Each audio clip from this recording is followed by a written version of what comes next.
Yippee, yahoo, and halleluia. We have another day. My name is Chris Collins. I'm the creator of Revivor the Podcast, and here is my story. For some reason in 2010, if I didn't feel right, I just felt off.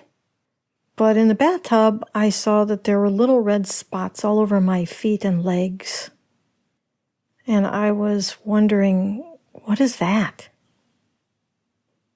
I thought, well, it probably would be a good idea to get a blood test or something. I don't know.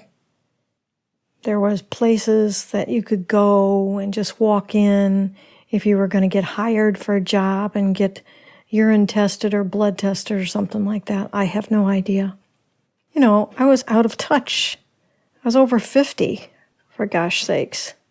What do I know about drugs and employment? Ugh. So I just walked in and said, give me the basic blood test, whatever that is. And they went to work. She called my office about 30 minutes later. She said, Mrs. Collins, you need to get to a hospital. I said, what? I got stuff to do. I have an office. I'm running. I got to see people. This is it. She said, I've seen people with worse numbers than this who are in the hospital. I said, oh, fine. I'll go to the hospital.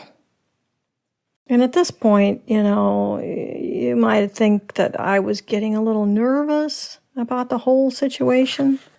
I'm not likely to get nervous. Not at that time in my life.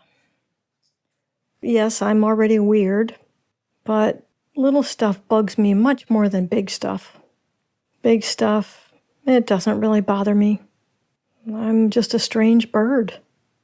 Well, as strange as somebody who'd been through the mill for the last 13 years.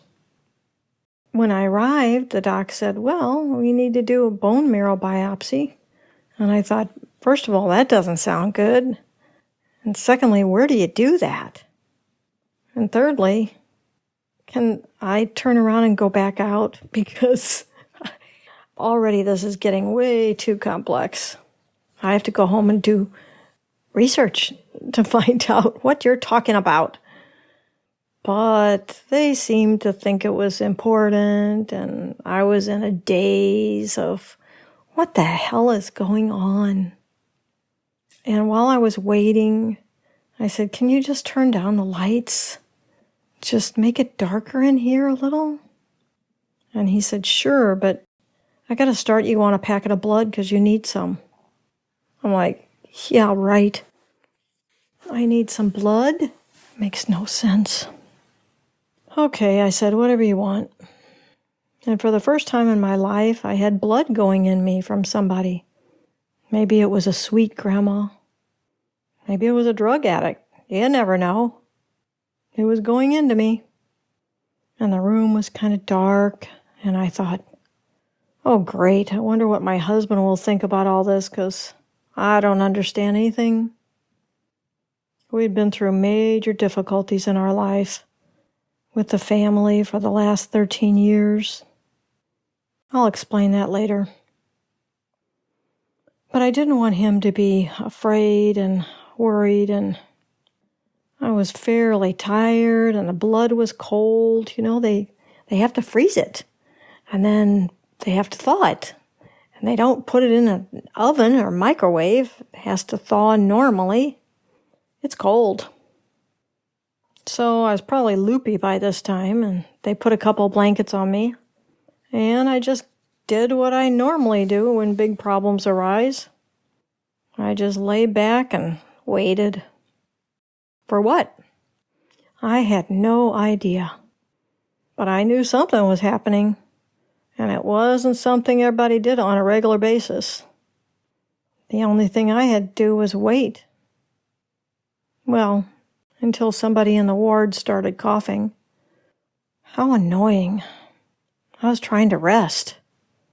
They sounded so close. I could tell coughing was getting louder and more often. Took me a while. But I finally figured out the cough was coming from me. And it came with something else. No oxygen. I couldn't catch a breath to save my soul. And in a short time, the lights went on, the curtain was pulled back, a doctor was by my side, my husband, at that moment, of course, came around the door to me, who I couldn't catch my breath. My face was at that point covered with red welts. And then there was the physician who was probably a newbie, or at least new to this problem. He didn't know what was going on, and I was like, great. I don't know what to tell Bill, even if I could talk, because I'm still trying to catch my breath. And this was just all such a bother to me. I figured, whatever the staff had done had made this problem, so I'm sure they knew how to handle it. Well, that was before I heard the doc talking to another doc and arguing about whether or not I really needed some kind of medicine in my drip. Finally, he succumbed and I got the medicine, which was Benadryl. And later found out that some people's bodies don't like to get blood, so they have to give us Benadryl before they start the blood, kind of to fool the body and settle it down a bit. Well, that was good because everything slowed down and the coughing stopped and the welts went down and I could breathe. But then I was really tired.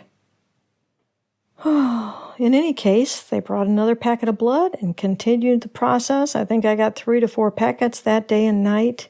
Each of them takes about 3 hours. And I felt rather good in the morning, so I was allowed to go home. I'll tell you more about my story as we go. This is enough for now. Let's just say there were reasons for my fatigue and blood numbers being so low. But I would not understand that until much later. It would be one heck of a journey, and one that would change my life forever, to this day.